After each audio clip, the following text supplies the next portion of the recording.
ang dami kasi nangyayari, no, na hindi natin alam, nawawalan tayo ng control, 'di ba, sa nangyayari, no, sa pandemic, wala tayong control over that. 'Di ba may kasabihan, Ma'am Jing, na we cannot give what we do not have.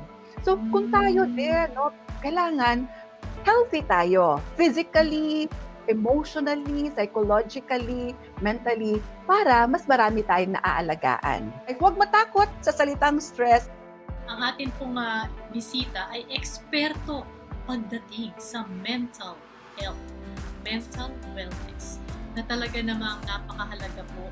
Ngayong mga panahong ito, bukod sa pandemya, syempre New Year. Kaya hanggat maaari gusto natin positive outlook, positive vibes, and sabi nga, #new beginnings. Atin pong bisita ngayon, walang iba kung hindi ang ating adult and general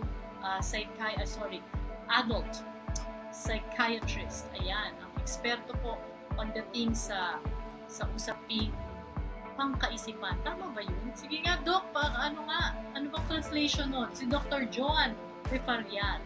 Hi, Doc! Hello! Good evening, Ma'am Jing! Nice to see you once again. Happy New Year! Happy New Year, Doc! Doc, red na red ang lipstick, ha? Kasi red ang blouse mo, ang damit mo. Doc, sabi kasi ni Hans Kua, yung ating feng shui expert, hanggang Jan 15, dapat daw meron tayong something red. So, kahit daw underwear na red, nail polish na red, kahit red. Kahit lipstick na red, yes, Doc, totoo yun. Hey, Doc, kanina tinatanong ko, anong translation? Hindi ko pa-translate, mental wellness. Usually, sinasabi namin kalusugan ng ating pag-iisip or kalusugan ng isip. Oo, kalusugan ng isip. Yes, usually sinasabi namin mental health or kalusugan ng ating isip. But again, congratulations, Ma'am Jing.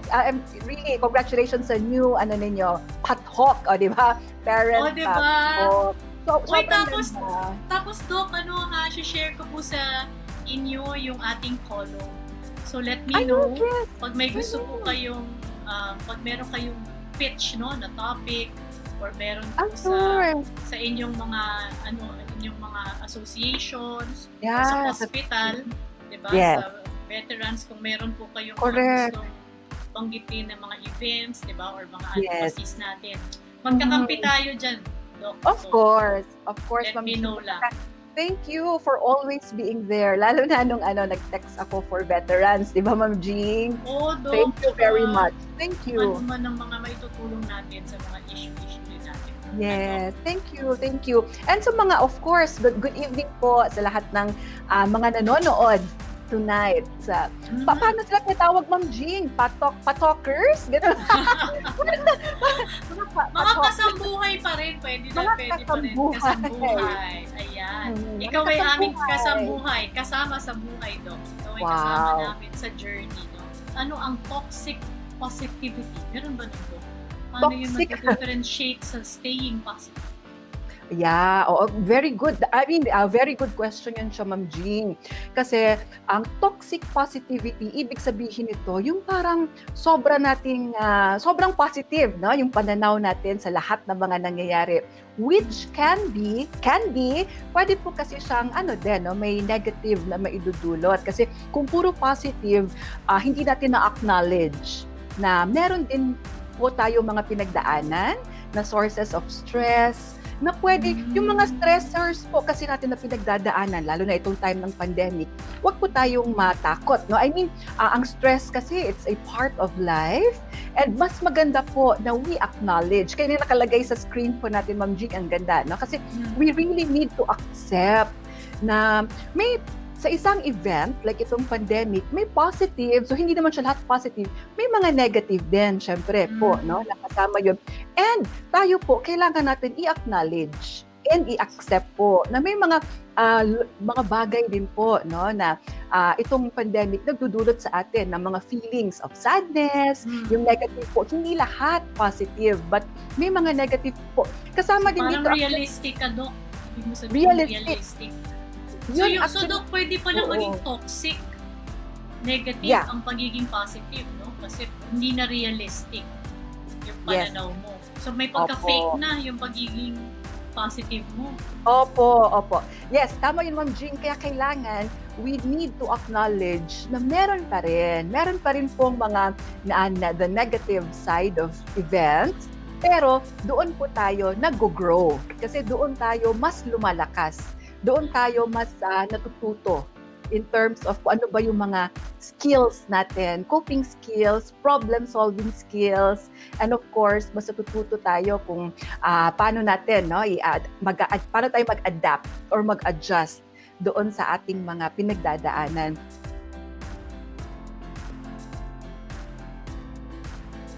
Ano yung coping strategies, Dok? So, isa na yun. Isipin ng blessings. Yes, remember. So, gratitude. In fact, yung sa lahat ng mga pangyayari ngayon, Ma'am Jean, di ba? Mahirap talaga sabihin natin, paano yun na nawalan kami ng trabaho, for example, or nawalan kami ng loved one, no? Or nawalan kami ng mga experiences, plans na hindi siya natuloy, etc. Yes, but isa yun, no? Sa coping strategy is, again, to value pa rin po, to give appreciation, value sa mga things na meron pa rin tayo. Be grateful, let's value the things na meron pa rin tayo up to now. Okay, so Doc, ayan, pangatlong tip, no? How to remain resilient, how to remain positive. May binigay ka ditong practice mindfulness. Big word mo naman yun, Doc. Big word, mindfulness. May translation ba ang mindfulness, Doc? Ano ibig sabihin ng mindfulness? Ito, very important din siya na concept, Ma'am Jean. Mindfulness, ibig sabihin, being present in the here, ngayon, now. So, i-focus natin lahat ng ating energy, thoughts, sa ngayon, kung ano po ang mga pwede natin gawin today, here, and now.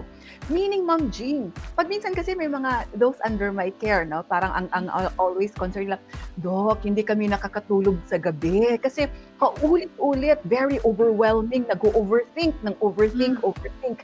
Paulit-ulit ang mga thoughts. Kasi nga, nag-worry sila about the past, may mga pangamba naman sila, anxiety about the future.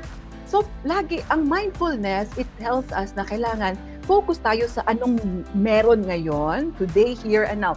Meaning, let's take it one day at a time para wag tayong ma-overwhelm po. Lahat tayo may mga pinagdaanan na in the past, siguro lahat tayo may mga mistakes na, no, na nagawa in the past. Siguro may mga failures na tayo in the past. Wag na natin balik-balikan yon. Stop na yon. Let go. Stop na yon. And I'm sure, lahat tayo, may natutunan tayo na very important lessons, no, from our past experiences. Now, sinasabing, Doc, no, move on. Move on from that. Huwag nang balik-balikan yon. At, Ma'am Jean, yung future naman, huwag tayo masyadong mag-plan ahead. Kasi mag-worry tayo or ma-frustrate tayo, madidistract magandang tayo. input yun, Doc, no? Oo, kasi sabihin natin, ay, magbabakasyon ako sa May. Ganon, pupunta akong Cebu. Ganon. Pero dahil nasa community quarantine, hindi pa natin alam kung anong mangyayari in the next few weeks and months, baka ma-frustrate lang po tayo kung hindi matutuloy yun. Kung mapagtak ang ating mood, malulungkot tayo, magiging irritable. What's important ngayon, kung anong kailangan natin gawin today, at para wag pong ma-overwhelm, take it one day at a time. Kung may listahan po tayo, checklist, no, kung anong kailangan gawin for today, and then kung nagawa natin yon at the end of the day, then let's celebrate yung mga small victories natin at the end of the day. Yun po yung mindfulness. Meron kang fourth tip sa ating how-to, no? Yes. Dito, create a self-care or self-joy list. Ano ibig sabihin nun? Kasama siya, Ma'am Jean, parang related siya doon sa self-love, no? Yung unahin natin sarili natin. Of course, para kung naalagaan natin sarili natin, mas marami tayong naalagaan. And how do we do that? Mas maganda po, no? Kung meron tayong gratitude journal, yung mga things na we are grateful for, we appreciate, and we value, do self-care activities. Pwede nyo pong isulat yon. Para pag tayo po ay nalulungkot, pag sa mga days na medyo down tayo, walang energy, tingnan natin yung ating mga stress outlet. Listahan ng mga things which make us feel good, which make us feel happy, which make us feel relaxed. Ang dami nito, Ma'am Jing, ngayon. In fact, mga ang dami kong nakikita, no? Yung trend ngayon, parang yung iba sumasayaw-sayaw, which is really good kasi it boosts the level of endorphins nila. Yung iba kasi sarado pa ang mga gym or hindi pa full capacity ang mga gym, kung hindi sila kasya sa gym. Sa bahay, nag-exercise sila, nag-stretching, nag-yoga. If you feel good, then maganda yon kasi nakaka-boost ng happy hormones. Yung iba, Ma'am Jing, nagpipaint sila, no, as a form of expression din nila. Doon nila nilalabas ang kanilang mga, Yung iba, Ma'am Jing, ang trend ngayon, mga plantitos, di ba? Yes. Dok, anong epekto ng bakit maraming ang nagtatanim, no? Meron bang epekto ang pagtatanim, ang mga halaman pagdating sa mental wellness, mental health? Yes. Nag-research, kasi meron din talk ako niyan before, ni-research ko talaga yung Ma'am Jing, no? And really, studies have shown na it can also boost our mood. Nakakatulong din siya sa pag-boost ng ating mood because when we take care of a living organism, not just plants, no, pati mga hayop, pets na inaalagaan natin, nagbibigay siya ng purpose and meaning sa ating life. Kasi syempre po, meron tayong naalagaan na, lalo na pag nakikita na natin na ang ganda na ng mga leaves, ang ganda ng mga flowers. So syempre parang nagbigay tayo ng life sa isang organism or plant na nagbibigay din ng life to Mother Earth.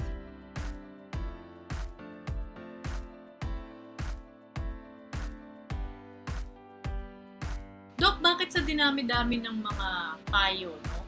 Ito yung para sa'yo pinakamahalaga? Yeah, kasi ito po, Ma'am Jean, ang ibig sabihin po kasi nito, nawawala, no? Yung hopefully with this payo po na it's okay not to feel okay during this time of pandemic.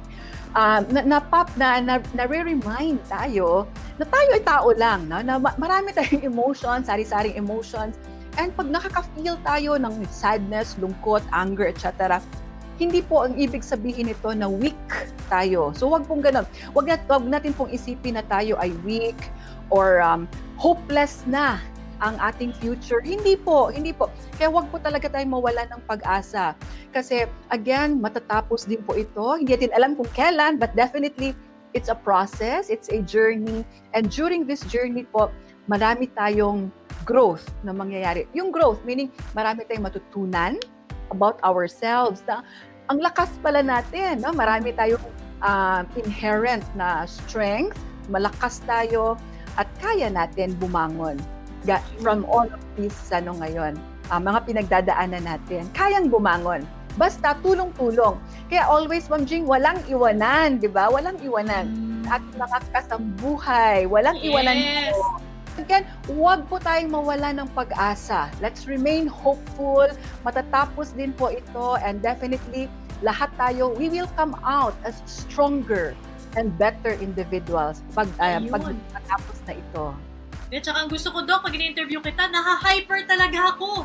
Talagang, kahit na hindi ako, kahit wala akong gana, magkakaroon ako ng gana pag ikaw ang kakwentuhan ko dahil ibang level talaga yung energy mo. Pero, Dok, ano yun, no? Ako sa akin, talagang, that's a very practical way if we want to help. Kasi minsan, Dok, hindi natin alam. Diba? Na may dala-dala yung mga kasama natin, mga kausap natin. But just by being positive, like you, nagiging blessing po tayo sa ibang tao without knowing it. So, ikaw, Dok, marami kang natutungan, hindi lamang doon sa inyong pagpapaliwanag, pero your mere energy, no? ramdam yung aura nyo of positivity. So that by itself is a big help na. Thank So you po. maraming salamat. In fact, Ma'am Jean, kahit smile, wag tayong magtipid sa ating smile. Kasi yes, marami yung mga pinagdadaanan ng isa't isa sa atin. So, kahit smile po, it can really help. Galing. It will go a long way. Tama ka, Doc. I agree. Thank you, Doc. Mabuhay ka! Thank you, and congratulations, Ma'am Jean. More power, especially More this power sa atin, Doc. Tayong magka-partner, no? Pagdating sa pagbibigay ng health information. Anytime. Thank you, Doc. Ingat, Doc. Thank you, Ma'am Jean. Ingat, and Happy New Year po sa lahat. Happy New Year! At ang buhay. Thank you po. Thank you, Doc. Bye! Ayan. Okay, Doc. Salamat. Ang galing ni Doc. Ako, na-energize ako. Parang feeling ko kahit di ako matulog magdamag ngayon. Gising na gising at marami pa akong pwede linisin. Sa dami ng natutunan natin lahat kay Doc. Sa taas ng energy level ni Doc. Diba? Ibang klase si Doc. Ibang klase. Kita nyo naman ang ating mga dekalidad nating mga experts ha. So, thank you, Doc. Please download Kumu. Ayan, gagamitin na natin ng Kumu. Mag-tutorial tayo one time. Kasi dun sa Kumu, pwede tayong mag-usap, no? Verbally, ilang through comments, no? So, magandang pag-eksperimento din natin ng Kumu. And of course, please be on the lookout for my column sa Philippine Star. That's every Monday. Tingnan nyo lang dun sa lifestyle section ng Philippine Star. And sa Filipino Star ngayon, sa opinion section naman. So guys, maraming salamat ha, mga kasambuhay. Thank you for all the support, no? All this time. Hindi lamang online, kundi pati sa mga TV shows ko, sa mga radio shows ko, and sa lahat po ng sa buong journey ko, no? Paglalakbay. Ay salamat po sa inyong tulong, salamat sa inyong suporta, and makakaasa naman kayo kung ano man din po pwede kong ibigay, tulong, just let me know. So, thank you mga kapamilya, thank you mga kasambuhay. Bukas, please be on the lookout for our Tape Us Live episode. And then Friday, kita-kita po tayo. Ingat mga kasambuhay! Bye!